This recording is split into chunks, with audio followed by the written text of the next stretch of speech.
Attention attention attention অনেক দিন পর একটা ভিডিও নিয়ে আপনাদের সাথে শেয়ার করছি।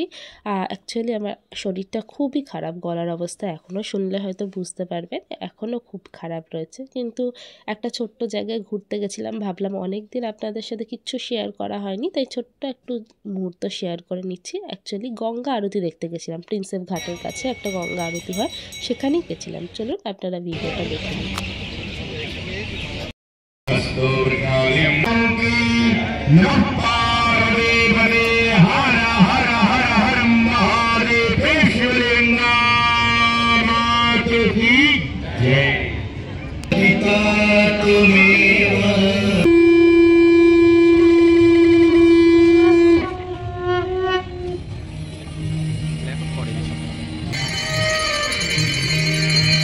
सर्वे भवन्तु सुखिनः सर्वे सन्तु निरामयाः।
আশা করছি আপনাদের এই ভিডিওটা ভালো লেগেছে। শরীর খারাপের মধ্যে হঠাৎ করে এই ছোট্ট প্ল্যানটা তো আমারও খুব ভালো লেগেছে, খুব সুন্দর সন্ধ্যাটা কেটেছে। আর বেশি কথা না বাড়িয়ে এখানেই আজকে থাক, টাটা, বাই।